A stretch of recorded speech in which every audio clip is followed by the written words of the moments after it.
बिस्मिल्लाहिर्रहमानिर्रहीम। अस्सलाम वालेकुम नादरीन, आप यूट्यूब चैनल देख रहे हैं। मैं इमरान ख़ान हूँ। एक इशू उठा हुआ है पाकिस्तान में, जजेस को ब्लैकमेल करने के लिए कोशिश की जा रही है और जजेस को दीवार से लगाने के लिए कोशिश की जा रही है। PMLN का ये वतीरा है हमेशा से कि अगर सिस्टम उनके लिए काम करे तो फिर वो कहते हैं कि सिस्टम ठीक काम कर रहा है, लेकिन अगर सिस्टम उनके लिए काम ना करे तो वो कहते हैं कि सिस्टम ख़राब हो चुका है या सिस्टम जो है वो अब ठीक करने की ज़रूरत है, उसको अपडेट करने की ज़रूरत है। फिर वो इल्ज़ामात लगाते हैं और घिनौने इल्ज़ामात लगाते हैं, ज़ाती और निजी ज़िंदगी तक चले जाते हैं, घटिया हरकतें करते हैं, केसेस भी बनाते हैं। तो इसी तरह से मैं कुछ फैक्ट्स आपके सामने रखता हूँ कि एक्चुअली कहानी क्या थी। अता तारड़ ने एक प्रेस कॉन्फ्रेंस भी की और उसने जजेस के ऊपर बड़े संगीन इल्ज़ामात लगाए और सुप्रीम कोर्ट ऑफ पाकिस्तान के जज हैं जस्टिस मज़ाहिरुद्दीन नकवी साहब, उनके ऊपर जो है वो गलत इल्ज़ामात लगाए। एक्चुअली एक ऑडियो है जो जस्टिस मज़ाहिर अली नकवी साहब और परवेज़ इलाही साहब की है, जिसमें परवेज़ इलाही साहब उन्हें कह रहे हैं जी मैं आ रहा हूँ, बस मैं आ रहा हूँ, मैं प्राइवेट ही आ रहा हूँ, मतलब मेरे साथ वो कोई सिक्योरिटी वगैरह नहीं है, मैं कोई प्रोटोकॉल के साथ नहीं आ रहा, लेकिन मैं आपके घर आ रहा हूँ। जज साहब मना भी कर रहे हैं, लेकिन परवेज़ इलाही साहब उनके घर आ रहे हैं और कहते हैं जी मैं आता हूँ आपकी तरफ। वो जज साहब कहते हैं मेरी आपका ही घर है, लेकिन बहरहाल वो उनके घर चले जाते हैं, कह करके मोहम्मद खान भट्टी भी उनके घर पे है, जो परवेज़ इलाही साहब का ख़ास आदमी है ब्यूरोक्रेसी में। अब असल कहानी क्या है? कहानी जो है वो अब मुबैना तौर पे जो पता चली है वो ये है इस ऑडियो की। अता तारड़ ये साबित करना चाह रहे हैं कि एक्चुअली ये कोई केस है जिस केस के लिए परवेज़ इलाही बेंच फिक्सिंग के लिए मरीम नवाज़ साहिबा ने कहा है जस्टिस मज़ाहिरुद्दीन नकवी साहब के घर जा रहे हैं। वो इसको ऐसे पोर्ट्रे कर रहे हैं कि जैसे परवेज़ इलाही एक केस हल करवाने के लिए जनाब जस्टिस मज़ाहिरुद्दीन नकवी साहब के घर जा रहे हैं और उनसे वो केस हल करवा रहे हैं। ये PMLN का वतीरा है। वो जजेस के घरों में जाते हैं, उनकी वीडियोज़ भी बनाते हैं, उनकी वीडियोज़ रिकॉर्ड भी करते हैं, फिर बाद में उनकी वीडियोज़ चलाते भी हैं। जजेस को वो मिलते हैं मदीना मुनव्वरा में भी, यानी मियाँ नवाज़ शरीफ के ऊपर केस चल रहा था जस्टिस अरशद मलिक साहब की अदालत में, और मियाँ नवाज़ शरीफ के बेटे जस्टिस अरशद मलिक को सऊदी अरब की सरज़मीन पे मिल रहे थे। तो ये चीज़ें PMLN बहुत ज़्यादा करती है, तो उनको इस बात का बड़ा तजुर्बा है, तो फिर वो इल्ज़ामात लगाने में उनको आसानी रहती है। अब ज़रा असल कहानी सुने, आपको पता चलेगा। ये जो बज़ाहिर दिखाई दे रही है वो ये है कि मोहम्मद खान भट्टी जज साहब के घर पर है, परवेज़ इलाही साहब से बात करवाते हैं जज साहब की। परवेज़ इलाही का जज के घर बिना प्रोटोकॉल के जाना, यानी बग़ैर प्रोटोकॉल के जाने का मतलब है छुप कर मिलना, और मतलब दाल में कुछ काला है। अब अता तारड़ साहब ने ये कहानी बनाई है और बात का बतंगर बढ़ाने की कोशिश की है। ये अदलिया पे एक्चुअली दबाव डाल रहे हैं। असल कहानी ये है कि ये 10 सितंबर 2022 शाम 6 बजे की बात है। उस वक्त परवेज़ इलाही वज़ीर आला पंजाब थे और मोहम्मद खान भट्टी उनके ख़ास आदमी थे ब्यूरोक्रेसी में। जस्टिस मज़ाहिरुद्दीन नकवी काले शीशे वाली गाड़ी के अंदर बग़ैर प्रोटोकॉल के अपने घर से निकले। ट्रैफिक वार्डन ने उनको रोक लिया। गाड़ी के काले शीशों के ऊपर ट्रैफिक वार्डन ने एतराज़ किया। उस पर जो ड्राइवर है उसने ये बताया कि गाड़ी के अंदर सुप्रीम कोर्ट के जज मौजूद हैं और गाड़ी जो है वो सुप्रीम कोर्ट की है। ट्रैफिक वार्डन जो है उसने गाड़ी को रोके रखा और जज साहब ने तारुफ करवाया, और इसके बावजूद ट्रैफिक वार्डन ने कहा कि ये काले शीशे उतार दिए जाएँ। अब सिक्योरिटी पॉइंट ऑफ व्यू से जजेस जो हैं वो ऐसे काले शीशों वाली गाड़ी इस्तेमाल करते हैं। ट्रैफिक वार्डन ने इसरार किया कि नहीं ये उतार दिए जाएँ। उसके बाद जज साहब ने एक आला पुलिस ऑफिसर को टेलीफोन किया और उनको आगाह कर दिया इस बात के बारे में। फौरी तौर पे एक वायरलेस का पैगाम पुलिस का सर्कुलेट हुआ। पुलिस ऑफिसर मौके पर पहुंच गया, जज साहब के घर पहुंच गए पुलिस वाले और सीनियर ऑफिसर्स, और IG DIG operation, SSP operation, CTO, वज़ीर आला के प्रिंसिपल सेक्रेटरी, ये सारे जज साहब के घर चले गए कि हमें अफसोस है कि आपके साथ सड़क के ऊपर नामुनासिब रवैया रखा गया और आपको मजबूर किया गया अपनी गाड़ी के काले शीशे आप उतार दें, और हत्ता के तारुफ भी करवाया गया कि ये सुप्रीम कोर्ट ऑफ पाकिस्तान के मुअज़्ज़िज़ जज हैं। तो वो सब लोग जज साहब के घर आ गए। तारुफ करवाने के बावजूद ट्रैफिक वार्डन के रवैये पर सब ने माजरत की। अच्छा, अब ये कहानी आप सुनते जाएं, आपको समझ आ जाएगी कि एक्चुअली हुआ क्या है। IG समेत तमाम पुलिस अफसर, वज़ीर आला के प्रिंसिपल सेक्रेटरी मोहम्मद खान भट्टी जज साहब के घर थे। तभी परवेज़ इलाही साहब ने मोहम्मद खान भट्टी को टेलीफोन किया। मोहम्मद खान भट्टी और परवेज़ इलाही का टेलीफोन जो है वो टेप किया जा रहा था, और याद रहे कि उस वक्त पाकिस्तान के आर्मी चीफ थे जनरल रिटायर कमर जावेद बाजवा। बाजवा साहब खुद कह चुके हैं कि वो ऑडियोज़ और वीडियोज़ खुद टेप करते रहे हैं। बहरहाल उनका दौर था, तो फिर जब वो खुद आर्मी चीफ टेप कर रहे थे तो बाकी आप समझ सकते हैं। बहरहाल उस दौर में परवेज़ इलाही साहब का फ़ोन करना मोहम्मद खान भट्टी को, और बात यहाँ से उन्होंने शुरू की कि बहुत अफसोस हुआ। यानी आपको आइडिया हो गया ना कि वो बहुत अफसोस हुआ। फिर किस बात का बहुत अफसोस हुआ? और फिर असरार करना कि मैं आपके घर आ रहा हूँ सब ऑफिसर्स की मौजूदगी में। यानी जज साहब ने कहा कि रहने दे, कोई बात नहीं, आपका घर है। उनके नहीं, मैं आ रहा हूँ, मैं ताड़े वाली आ रहे हैं, की कर दो, मैं आ रहे हैं, ताड़े वाली आ रहे हैं, मैं आ रहे हूँ, मैं आप आ रहे हैं, बगैर प्रोटोकॉल दे आ रहे हैं।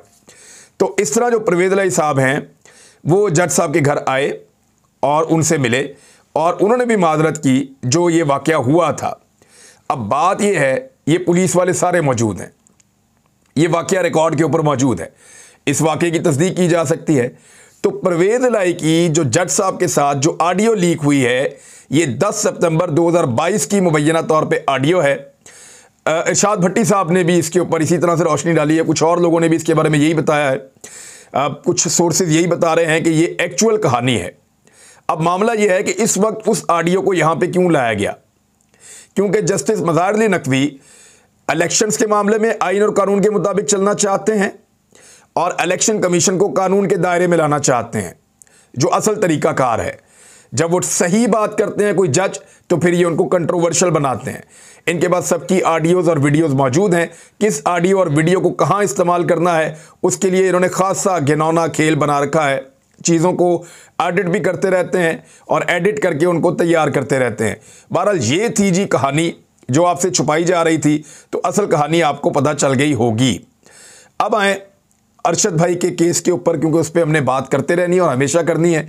और मेरी आप सबसे गुजारिश है, ख़ास तौर पे जो लोग लाहौर और आसपास रहते हैं, वो सब लोग तैयारी कर लें। हम उन्हें एक बहुत बड़े मामले की तरफ दावत देंगे और एक अरशद शरीफ शहीद के इंसाफ के लिए हम एक बड़ा काम करने जा रहे हैं।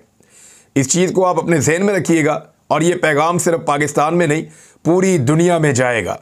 अरशद शरीफ शहीद का पूरी कौम के ऊपर एहसान है।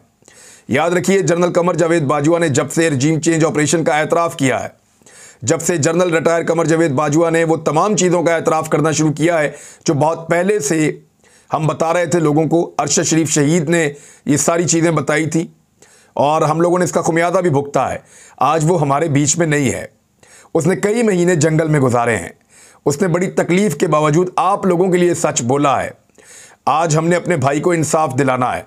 इंसाफ दिलाने के लिए आप सब तैयारी रखिएगा।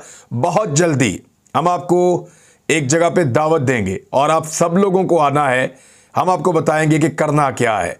ये पैगाम पूरी दुनिया तक जाएगा, सिर्फ पाकिस्तान तक रुकेगा नहीं। लेकिन अरशद भाई का केस भी जो है वो जान नहीं छोड़ रहा उन लोगों की जिन्होंने अरशद भाई की जान पाकिस्तान में तंग कर रखी थी, पाकिस्तान में जिन्होंने अरशद भाई के ऊपर ज़मीन तंग कर रखी थी। सुप्रीम कोर्ट में अरशद शरीफ कत्ल केस की जो समाअत है उसका तहरीरी हुक्मनामा जारी हो गया है। JIT को पाकिस्तान में मुख्तलिफ सवालात की तहकीकात के लिए हदायत की गई है। अब देखें, ये JIT का अपना काम था ये चीज़ें ढूंढना। बुनियादी सवालात हैं, जो बुनियादी तरीन सवालात हैं, वो सवालात भी सुप्रीम कोर्ट के मुअज़्ज़िज़ जज साहिबान बता रहे हैं। बजाय इसके कि इन सवालात का जवाब JIT खुद लेकर आती और आकर सुप्रीम कोर्ट को कहती कि जनाब ये जवाब है, इनकी रोशनी में आप देख लीजिए। तो तफसीलात के मुताबिक जो सवालात है, तहरीरी हुक्मनामे में क्या कहा गया कि तहकीकात की जाएँ कि अरशद शरीफ ने पाकिस्तान क्यों छोड़ा। मेरे पास आए ना, मेरे से तहकीकात शुरू करे JIT। मैं अपने को वॉलंटरली पेश करता हूँ, अपने आप को बार बार कह रहा हूँ। अभी तक मुझे किसी ने भी बुलवा कर नहीं सुना। शायद डरते हैं कि मैं उनको सही वाली बात बताऊँगा, यानी जैसे वकील नहीं मिलता अरशद भाई की वालदा को, अब अल्लाह अल्लाह करके जो है वो वकील मिले हैं, शौकत अजीज़ सदीकी साहब। अल्लाह ताला उनको सुरखरू करे और कामयाबी दे। बहरहाल अरशद शरीफ ने पाकिस्तान क्यों छोड़ा, ये पहला सवाल है, इसका जवाब चाहिए। JIT अरशद शरीफ के पास हसास मालूमात पर भी तहकीकात करे कि उनके पास ऐसी कौन सी हसास मालूमात थी। सुप्रीम कोर्ट का कहना था कि 2 रुकनी फैक्ट फाइंडिंग कमेटी की रिपोर्ट कैसे पब्लिक हुई, मकासद क्या थे, वो भी पता किया जाए। और अरशद शरीफ को दुबई हुकूमत ने दुबई छोड़ने का हुक्म क्यों दिया। अब ये दुबई की गवर्नमेंट से पूछा जा सकता है, बड़े आराम से पूछा जा सकता है कि आप बताइए कि हमारा एक शहरी था आपके पास, ये वहाँ का सफारत खाना बात कर सकता है, लेटर लिखें, पूछें। हमारा एक शहरी था आपके पास और वो आपके मुल्क के अंदर रहता था, आपने उसे क्यों कहा कि वो 2 दिन के अंदर अंदर दुबई को छोड़ दे वरना उसको डिपोर्ट कर दिया जाएगा। हालांकि उसके पास वीज़ा भी मौजूद था और उसने कोई ऐसी गैर कानूनी एक्टिविटी दुबई में नहीं की जिसकी बिना पे उसको ऐसी बात की जाए। यानी अरशद शरीफ दुबई में नॉर्मल रह रहे थे, वहाँ पे तो उन्होंने वीलॉग भी नहीं किया, वहाँ से उन्होंने किसी से रब्ता भी नहीं किया और कोई ऐसी चीज़ें की भी नहीं। भारत वजारत खारजा को कीनिया हुकूमत से MLA के तहत ताउन के लिए मज़ीद 2 हफ्ते की मोहलत भी दी है सुप्रीम कोर्ट ऑफ पाकिस्तान ने, और केस की जो मज़ीद समाअत है वो अब मार्च में होगी, यानी मार्च के किसी दिन में होगी। लेकिन ये केस छोड़ेंगे नहीं इंशाल्लाह, इसके पीछे हम जाएंगे और आखिर तक जाएंगे और इसमें हम इंशाल्लाह इंसाफ लेंगे। इमरान खान साहब ने कहा कि अस्करी इदारे को यानी फ़ौज को बाजुआ के इक़दाम की इंक्वायरी अपने तौर पर करानी चाहिए। कमर जावेद बाजुआ ने हलफ की खिलाफ वर्जी की और तस्लीम किया कि नैब इनके ज़ेरे असर था। बाजुआ कहते थे अमेरिका खुश नहीं है, रूस यूक्रेन पर पॉलिसी से मुतज़ाद बयान उन्होंने दाग दिया। उन्होंने कहा कि बाजुआ ने तस्लीम किया कि उन्होंने रिकॉर्डिंग्स की जो गैर कानूनी इक़दाम है। और इमरान खान ने कहा कि अदलिया ख़ुसूसन जजेस के खिलाफ घटिया प्रोपेगेंडा मुहिम शर्मनाक है। ये मैंने आपको जो पहले बात बताई कि कैसे उन्होंने एक जज को टारगेट किया, निशाना बनाया। लाहौर हाई कोर्ट के जो मुअज़्ज़िज़ जज हैं चीफ जस्टिस, उनको टारगेट करने के लिए भी उनकी फैमिली मेम्बर को हरासा किया जा रहा है और उनके ऊपर जाली झूठे केसेस बनाए जा रहे हैं। लेकिन मैं जानता हूँ उसको अली अफजल साई को, यानी मुझे आइडिया है ये आदमी इनको भारी पड़ेगा और आप देखते जाएं कि होगा क्या, क्योंकि वो करप्ट बिल्कुल नहीं है। जिस आदमी ने हराम ना खाया हो ना वो काबू नहीं आता। तो इमरान खान ने कहा कि जजेस के खिलाफ घटिया प्रोपेगेंडा मुहिम शर्मनाक है। नून लीग अदलिया पर यलगार की तारीख रखती है, फ़ोन टेप करके जजेस पर दबाव और आइन की बालादस्ती रोकने की कोशिश की जा रही है। इमरान खान साहब का ये मानना है कि ये जो टेलीफोन हैं ये गैर कानूनी फ़ोन टेपिंग की गई है और उसके ज़रिए जजेस पर दबाव डाला जा रहा है और गैर कानूनी भी की गई है। तो ये तो मोहम्मद खान भट्टी की और परवेज़ इलाही की कॉल्स हैं जिनको टेप किया जाता था और किया जाता था जनाब मोहतरम जनरल रिटायर कमर जावेद बाजुआ साहब के दौर में। और अभी भी जो टेप आई है यास्मीन राशिद की, ये कौन टेप कर रहा है? कभी आपने सोचा है कि मैं टेप करना चाहूँ किसी को? मैं 1, 2, 3, 4, 5 करोड़ रुपया खर्च के भी नहीं टेप कर सकता। वसाइल होने के बावजूद मैं किसी को टेप नहीं कर सकता। वजह क्या है? मेरे पास वो सहूलतें ही नहीं हैं। वो रियासतों के पास होते हैं वो इक्विपमेंट, वो गैजेट्स। ये इसराइली एक सॉफ्टवेयर है और उस सॉफ्टवेयर के ज़रिए से टेप किया जाता है या रिकॉर्ड किया जाता है या सुना जाता है, मोबाइल फ़ोन्स के अंदर चले जाते हैं। उसकी स्क्रीनिंग की फैसिलिटी भी होती है और उसको सुना जा सकता है। मैं आपको बताऊंगा कि एक्चुअली ये जो एजेंसियां होती हैं इनके पास ऐसे कौन से गैजेट हैं जिनकी बुनियाद पे ये आपके मोबाइल फ़ोन तक एक्सेस हासिल कर लेती हैं और ये एजेंसियों के पास होता है।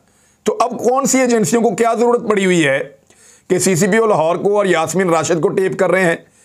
वो ज़रूरत ये है कि CCPO लाहौर से एस्टेब्लिशमेंट को एक गिला है बहुत पुराना और वो शिकवा ऐसा है जिसकी वजह से अभी तक मामला कटाई में पड़ा हुआ है।